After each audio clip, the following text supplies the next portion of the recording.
नमस्कार दोस्तों, स्वागत है आपका अपने अपने YouTube चैनल यूपीपीसीएल क्रैकर्स में। आज से हमारी कोर मशीन शुरू होने जा रही है। ठीक है, इस सारे टॉपिक के बाद हम ट्रांसफॉर्मर स्टार्ट करेंगे और ट्रांसफॉर्मर के बाद हम फिर डीसी मशीन्स, फिर इंडक्शन मोटर, फिर सिंक्रोनस मशीन्स। लेकिन उस सब को स्टार्ट करने से पहले मैंने प्ले लिस्ट में मशीन्स की, आप जब यूपीपीसीएल क्रैकर्स की प्लेलिस्ट में जाएंगे वहां पे मैंने इलेक्ट्रिकल मशीन्स के बेसिक मैग्नेटिक मटेरियल्स के लेक्चर डाले हुए हैं, वो पहले देख लेना जो पहली बार इस लेक्चर को देख रहा है। और जब आप वो सारे लेक्चर देख लेंगे उसके बाद इस लेक्चर को देखिए, और जिन्होंने देख लिए हैं वो लेक्चर, वो सीधा इस लेक्चर पे आ जाइए, क्योंकि आज से कोर मशीन स्टार्ट हो चुकी है और कोर मशीन को समझने के लिए उसकी जड़ को समझना जरूरी होता है, जिसका नाम है Faraday law of electromagnetic induction. अब ये इलेक्ट्रोमैग्नेटिक इंडक्शन है क्या चीज, ईएमआई भी बोलते हैं इसको शॉर्ट में। ये है क्या चीज, देखिए। Faraday law of electromagnetic induction समझने से पहले ये जरा फिगर समझिए ध्यान से। ये हो क्या है, वो ये फिगर किस चीज के लिए है। ये एक मैग्नेट है, ठीक है। मैग्नेट के दो पोल्स होते हैं, नॉर्थ पोल होता है, साउथ पोल होता है, ठीक है। ये एक मैग्नेट है और ये मैंने क्या किया हुआ है, एक कॉइल ले रखी है, ठीक है। ये कॉइल ले रखी है जिसको मैंने आयरन कोर पे वाउंड कर रखा है। देखो वाउंड कर रखा है ऐसे, ठीक है, ऐसे ऐसे लपेटा हुआ है। For example this is my iron core and I have रुक जो जरा, अभी बताता हूं। आशीष गौड़ स्टाइल है तो पूरा समझाना पड़ता है ना। फॉर एग्जाम्पल ये मेरा मैग्नेटिक कोर है, ये मेरा मैग्नेटिक कोर है आयरन का। मैंने क्या किया, इसके ऊपर ऐसे तार है ना, ये ऐसे तार है, इसको ऐसे वाउंड कर रखा है। ऐसे वाउंड मतलब इसकी कॉइल बना रखी है, ऐसे ऐसे। अब समझ में आया ये क्या फिगर है, ऐसे। ये आयरन कोर है और मैंने इसके अक्रॉस तार डाल दी और यहां पे बीच में गैल्वेनोमीटर ऐसे कनेक्ट कर दिया, ठीक है। यही हो रखा है, यहां पे यही हो रहा है, समझिए ध्यान से। आज ऐसा इलेक्ट्रोमैग्नेटिक इंडक्शन आपको समझा दिया जाएगा कि बिल्कुल जबरदस्त, ठीक है। ये कॉइल वाउंड हो गया, यहाँ पे गैल्वेनोमीटर से कनेक्टेड है। अब होगा क्या, यहां पे मुझे चाहिए करंट, और करंट कब मिलेगा, अगर गैल्वेनोमीटर के अंदर मुझे करंट चाहिए, करंट मिलेगा कब, जब इसके अंदर ईएमएफ इंड्यूस होएगी। और ईएमएफ इंड्यूस कब होएगी, जब फ्लक्स लिंकेज चेंज होएगी, ठीक है। अब हुआ क्या है, ये मैग्नेट है, मैग्नेट है ये। अब जैसे ही मैं इस मैग्नेट को इसके आगे पीछे लेके आऊंगा, बैक एंड फोर्थ मूव करूंगा, घुमाऊंगा, तो क्या होगा, ये मैग्नेट जब इसके आगे पीछे घूमेगी, पहले आगे आई फिर पीछे आई, तो क्या होगा, ये जो मैग्नेटिक फील्ड लाइंस निकल रही हैं इससे, ये इसके अक्रॉस चेंज होती रहेंगी, ठीक है। इसके अक्रॉस चेंज होती रहेंगी, यानी कि ध्यान से देखिए, मैंने इसको आगे पीछे घुमाया तो ये मैग्नेटिक फील्ड लाइंस जो है इस कॉइल के अक्रॉस बदलती रहेंगी। देखो पहले मैंने मैग्नेट को मूव कराया, मैग्नेटिक फील्ड कॉइल्स आई, फिर पीछे कराया, तो मतलब ये मेरी मैग्नेट है, ये मेरी कॉइल है। कॉइल स्टेशनरी है, मैं मैग्नेट को कभी इसके अंदर लेके जा रहा हूं, कभी इसके बाहर लेके आ रहा हूं, कभी अंदर लेके जा रहा हूं, कभी, यानी कि मैं इसके अक्रॉस फ्लक्स लिंकेज को चेंज करा रहा हूं टाइम के साथ साथ। तो ध्यान से समझिए कि फैराडे लॉ कहता क्या है, वेन एवर, देखिए ये लिखा है फैराडे फर्स्ट लॉ, पहला law, whenever there is a change in flux linkage around a coil. ध्यान से समझिए लाइन को कि जब भी कभी किसी कॉइल के अराउंड फ्लक्स लिंकेज का, जब भी किसी कॉइल के अराउंड फ्लक्स लिंकेज का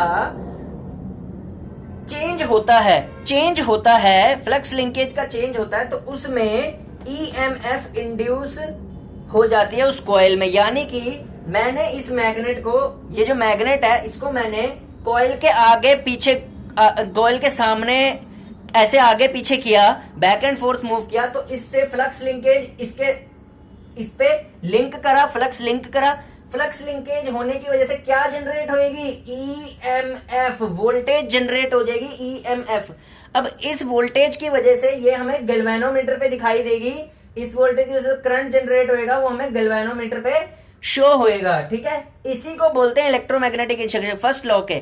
अब दूसरा लॉ क्या कहता है, सेकंड लॉ क्या कहता है, ये रहा सेकंड लॉ, लिख दिया मैंने, सेकंड लॉ कहता है फैराडे का कि ये जो फ्लक्स लिंकेज हमारे पास होती है ना, फ्लक्स लिंकेज में जो ईएमएफ इंड्यूस होती है, यानी कि जब मैंने इस मैग्नेट को आगे पीछे मूव कराया तो जो फ्लक्स लिंकेज इसके अक्रॉस चेंज हुई, ठीक है ना, फ्लक्स लिंकेज इसके अक्रॉस चेंज हुई और उससे जो ईएमएफ इंड्यूस हुआ, वो ईएमएफ जो इंड्यूस होगा वो डायरेक्टली प्रोपोर्शनल होगा D phi by D T के, यानी कि rate of change of flux के। ये लिखा है D phi by D T, यानी कि फ्लक्स टाइम के साथ साथ किस प्रकार बदल रहा है, ठीक है, उसके प्रोपोर्शनल होगी ईएमएफ इंड्यूस। यानी ईएमएफ इंड्यूस कब होगी, जब फ्लक्स टाइम के साथ साथ चेंज हो रहा है। तभी कभी मैग्नेट को स्टेशनरी रख के ईएमएफ इंड्यूस नहीं होती। देखो फ्लक्स टाइम के साथ साथ कैसे चेंज करा रहा हूं मैं, मूव करा के मैग्नेट को, मूव, जैसे ही मैग्नेट मूव करेगी तो फ्लक्स टाइम के साथ साथ चेंज होगा, क्योंकि मैग्नेट भी तो मूव कर रही है ना टाइम के साथ साथ, तो उसका फ्लक्स भी टाइम के साथ साथ चेंज होगा। अगर मैं मैग्नेट को ऐसे खड़ा रख देता घुमाता ना, तो फिर क्या होता, D phi by D T नहीं होता, यानी कि फ्लक्स टाइम के साथ साथ चेंज नहीं होता और ईएमएफ जीरो हो जाती, ठीक है, ईएमएफ जीरो हो जाती, यानी उत्पन्न ही नहीं होती। तो याद रखना, ईएमएफ को उत्पन्न कराने के लिए फ्लक्स का टाइम के साथ साथ चेंज होना जरूरी है। और ये जो फ्लक्स टाइम के साथ साथ चेंज होता है, फ्लक्स टाइम के साथ साथ चेंज होता है, वो तब होता है जब फील्ड बदलता है किसके, कॉइल के क्रॉस। और फील्ड कब बदलेगा, जब मैं मैग्नेट को मूव करूंगा, ठीक है, यानी कि फ्लक्स को टाइम के साथ साथ चेंज कराऊंगा। और अगर फ्लक्स टाइम के साथ साथ चेंज नहीं होता है, तो अगर फ्लक्स यहां पे लिख देता हूं, फ्लक्स स्टेशनरी है, फ्लक्स अगर टाइम के साथ साथ चेंज नहीं हो रहा है, फ्लक्स अगर स्टेशनरी है, तो ईएमएफ जीरो इंड्यूस होएगा, ईएमएफ इंड्यूस होएगा ही नहीं। अब इसके बाद एक और लॉ आया, वो लॉ क्या था, वो लॉ था लेंज लॉ। ये लेंज लॉ आपने सुना होगा सेमेस्टरों में, ठीक है। अब ये लेंज लॉ क्या था, ये लेंज लॉ था क्या, ठीक है ना, ये लेंज लॉ क्या था, फैराडे ने तो ये बोला कि जब भी कभी फ्लक्स टाइम के साथ साथ चेंज होता है तो उसके अंदर ईएमएफ इंड्यूस हो जाती है, और वो ईएमएफ इंड्यूस जो होती है वो D phi by D T के प्रोपोर्शनल होती है। अब एक और बात बची थी जो फैराडे बताना भूल गया, भाई डायरेक्शन क्या होती है इस ईएमएफ की, भाई इस ईएमएफ इंड्यूस की दिशा भी तो होगी कोई, उस दिशा को समझाया लेंज लॉ ने। लेंज ने क्या कहा, लेंज ने कहा जो ईएमएफ इंड्यूस होगा वो ऑपोजिट डायरेक्शन में होगा सप्लाई वोल्टेज के। मतलब एक कॉन्सेप्ट और लेते हैं, मान लो ये मेरे पास एक अल्टरनेटिंग करंट का सोर्स है, अल्टरनेटिंग करंट का सोर्स है। इस अल्टरनेटिंग करंट के सोर्स को मैंने एक मैग्नेटिक कोर पे इस अल्टरनेटिंग करंट के सोर्स को मैंने मैग्नेटिक कोर पे ऐसे बांध दिया, ठीक है।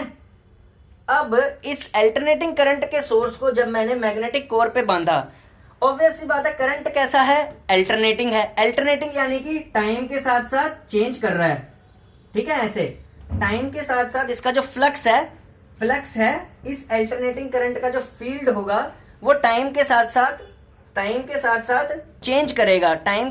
चेंज करेगा। तो क्या होगा, फ्लक्स इससे बदलेगा, जो फ्लक्स लिंकेज होगी यहाँ पे वो बदलेगी, क्योंकि अल्टरनेटिंग करंट है तो फ्लक्स लिंकेज इसके अक्रॉस बदलेगी। अब ये फ्लक्स लिंकेज बदलने से क्या होगा, इसमें ईएमएफ इंड्यूस होएगा, ठीक है। ये क्या हुई, ई से बना दिया मैंने, ईएमएफ इंड्यूस हो गई इस कोर में। ये जो ईएमएफ इंड्यूस होने की डायरेक्शन होती है ना, ये ऑपोजिट होती है, ठीक है। ये क्या होती है, ऑपोजिट डायरेक्शन में इंड्यूस होते हैं, किसके, इस सप्लाई वोल्टेज के सोर्स के, ये जो एसी वोल्टेज सोर्स मैंने दिया है ना, इसके ऑपोजिट में इंड्यूस होएगी ये ईएमएफ, ऐसे, ठीक है, ऑपोजिशन में इंड्यूस होती है ये ईएमएफ, इसके विरुद्ध, इस सप्लाई वोल्टेज के विरुद्ध। तो ये जो ऑपोजिशन ऑफ इंड्यूस्ड ईएमएफ, यानी इंड्यूस्ड ईएमएफ की जो डायरेक्शन ऑपोजिट होती है सप्लाई वोल्टेज के, उसको बताया लेंज ने। तो Lenz law gives the direction of EMF which is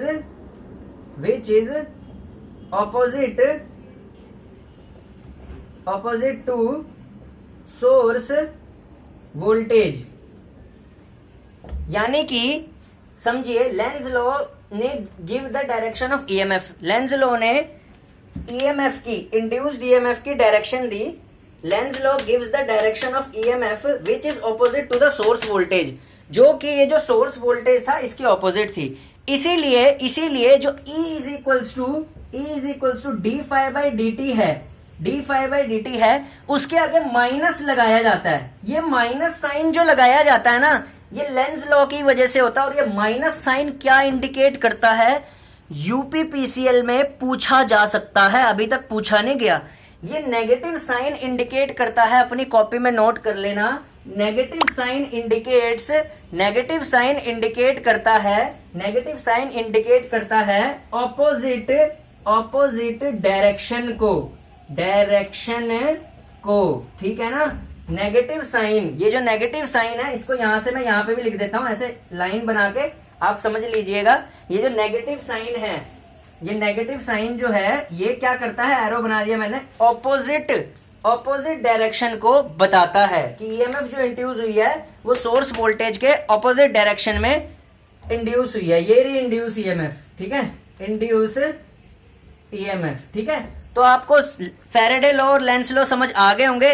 next lecture इससे भी इंटरेस्टिंग होने वाला है। स्टैटिकली इंड्यूस्ड ईएमएफ और डायनेमिकली इंड्यूस्ड ईएमएफ में क्या फर्क होता है। सब्सक्राइब करिए हमारा चैनल, जिसमें ऐसे इमेजिनेशन करा के बताया जाता है, टॉपिक समझाया जाता है, लाइन बाय लाइन पढ़ाया जाता है, ठीक है। आपका अपना यूट्यूब चैनल, मशीन में आपको स्ट्रॉन्ग बनना है, सब्सक्राइब करिए, धुआंधार ऐसी चला देंगे। Thank you.